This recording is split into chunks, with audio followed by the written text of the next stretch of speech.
Lapine Pauline!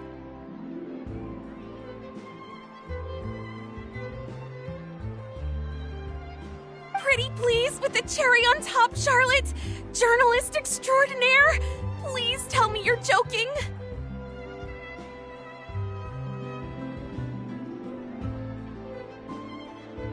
I read that a gang of criminals tricked the Gardamex by disguising themselves as blubber beasts. It's true, isn't it? It has to be!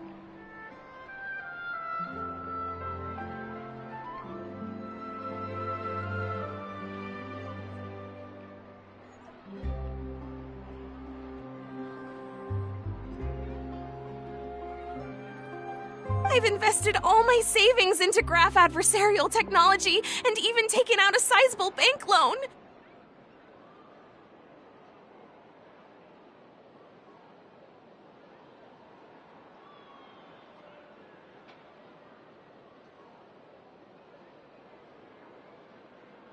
I'm begging you like the beggiest beggar in all of begdom.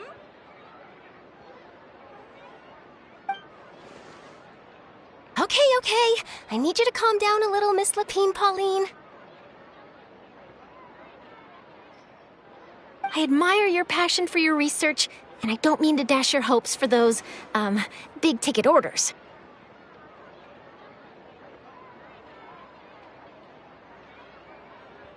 But I'm afraid I'm not joking. The Blubber Beast incident was a short story mailed to us by an anonymous amateur author, written in the style of a true story.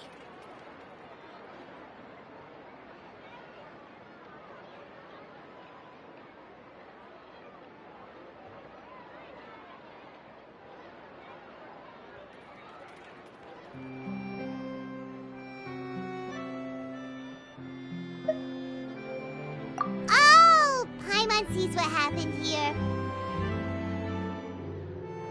Sounds like the report Lapine Pauline read in the Steambird wasn't in the news section after all. Funnily enough, I actually remember being in a meeting where the editing team was debating the potential risk of misleading the public with this story. They even went to Maison Gardiennage for advice.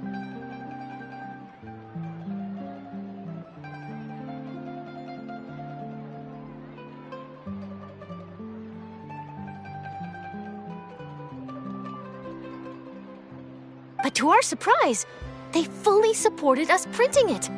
They figured that the false intel would be a great way to dupe potential criminals into wearing ridiculous costumes when breaking the law.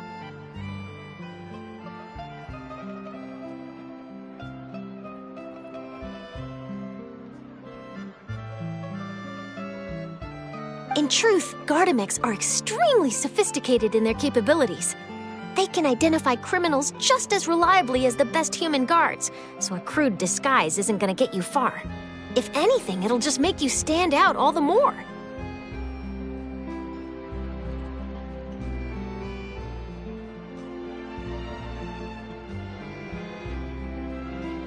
Since we ran that story, the Maison Gardiennage has made a slew of arrests, including, one phantom blubber beast, a titanic red-crowned finch, and a Spectre Man.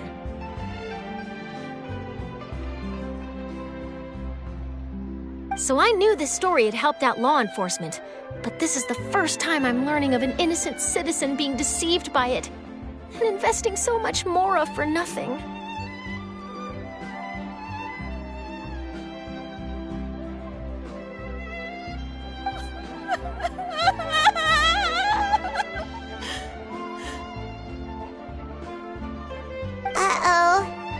Lapine Pauline's whole research project is based on a fictional story?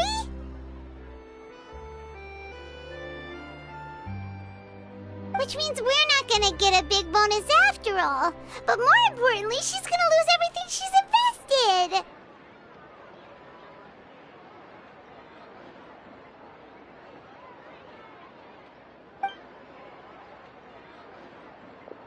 Traveler! Paimon! You're back! I was in the area taking some photos for a story when I got to talking to Miss Lapine Pauline about her research. She told me about your collaboration.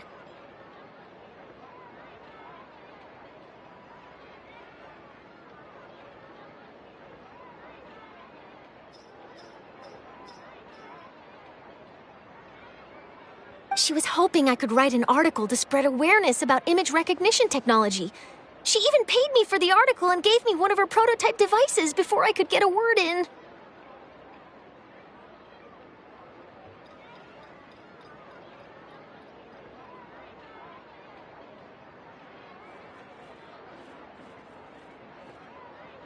I unfortunately had to dash her hopes, and I'm afraid all your hard work was in vain too. She's desperately trying to find a way to rescue the project and get you the Mora you're due. I've tried to let her down gently, but she's finding it all very hard to accept.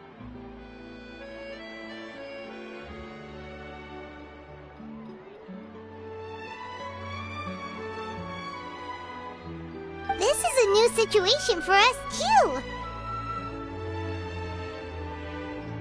It's such a pity. It seems like the author was only trying to make the story interesting, and the Maison Gardiennage only had Fontaine's best interest in mind.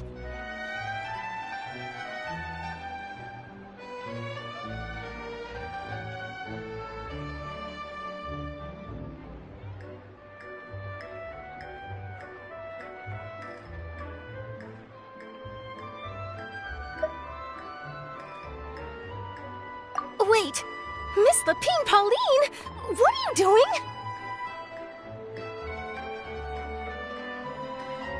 I'm gonna pick a fight with a Gardamek, head to the opera at Biclez, and get a one-way ticket to the Fortress of Meropide.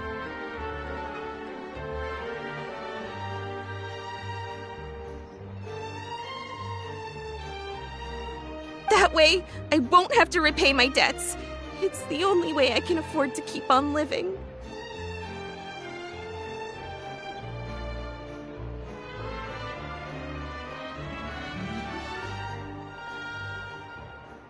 Whoa, there's no need to go that far. I mean, come on, look at you. You wouldn't even dent the Gardamek's armor. In all likelihood, they'd only hold you up at the Maison Gardiennage for a few days before letting you out, and then you'd still have to repay your debts.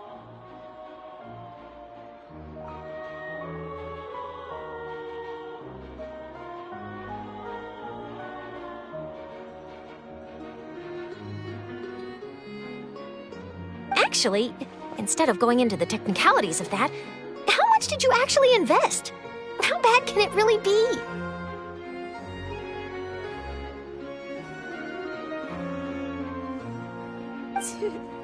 T 270,000 Mora. Okay, well, escaping to the Fortress of Meropide over a sum like that seems like a last resort. Surely there must be other options. Not anymore. I used to be an equipment supplier to the Fontaine Research Institute before that blew to pieces, and now I'm just a small-time engineer. I scraped together some savings over the past few years, but I put every last Mora into this project, and now I'm left with nothing.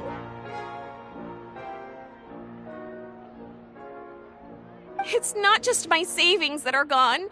It's my whole future as a graph adversarial technology specialist and my dreams of becoming a billionaire one day.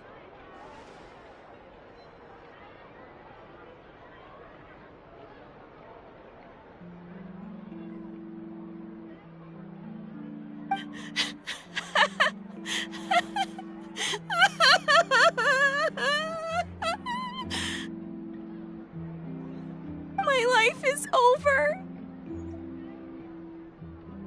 Don't despair, Miss Lapine Pauline.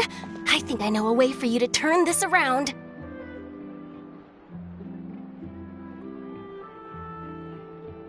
This prototype you've given me, the camera lens for image recognition sample collection. It's really quite something. You said you designed it specifically for high-fidelity image capture and analysis, yes?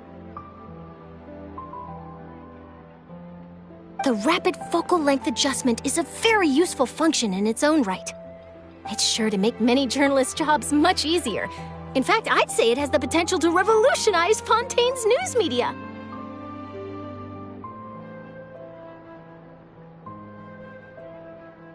So your research efforts thus far are by no means in vain. The technology you've developed may have many applications that you've never even considered.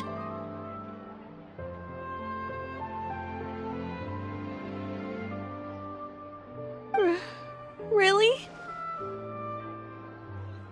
Absolutely. I've been working as a journalist for the Steambird for a long time now. No one understands the issues we journalists face on a day-to-day basis better than me.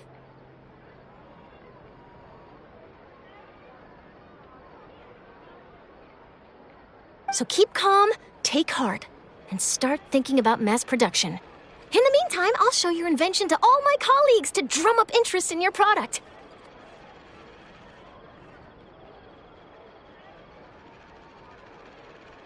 I can't believe it!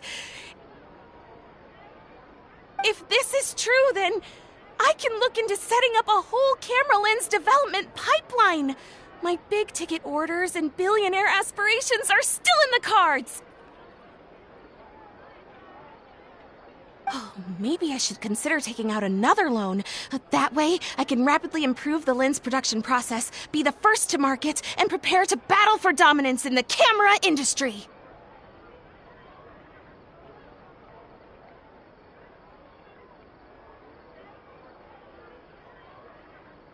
Come on, stop daydreaming about your pipelines for a minute. Just take it one step at a time and see how it goes. There's no sense in putting all your eggs in one basket before things are even off the ground.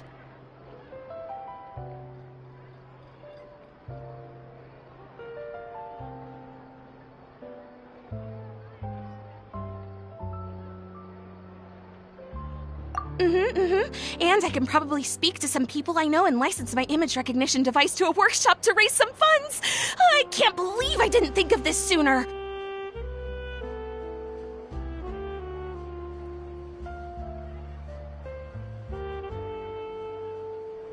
There's no time to lose. I need to get to work. Early bird gets the worm.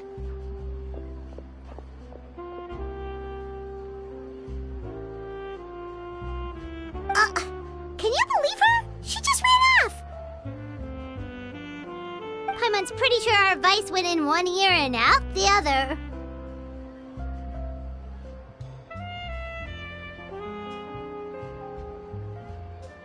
It's understandable.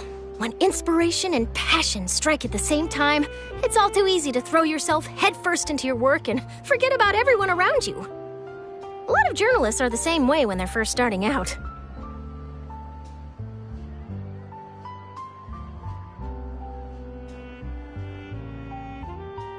But don't you worry. I'm gonna write an article on all this, and I'll be checking in on her regularly. Her research has the potential to benefit the entire journalistic community. I'll give her plenty of input to stop her from going down any rabbit holes, and make sure mass production of her lens can begin as soon as possible.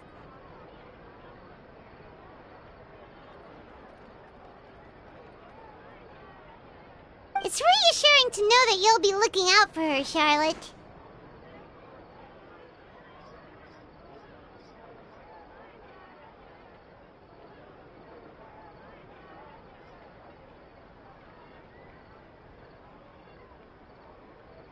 Actually, you know what? Why don't you two take this prototype lens? I'm sure you'll have plenty of chances to use it on your travels.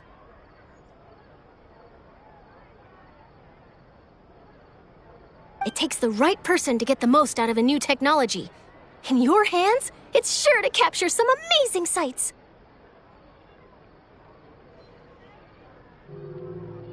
Thanks a lot, Charlotte.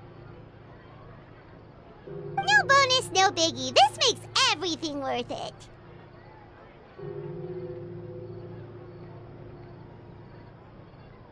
You're welcome. I got something out of this too. The beginnings of a very interesting news story. The boundaries between real news reports and news-like fiction must not be blurred, even when there's a compelling justification for doing so.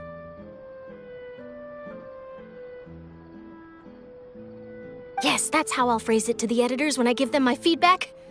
Let's hope we don't mislead any more well-meaning citizens in the future.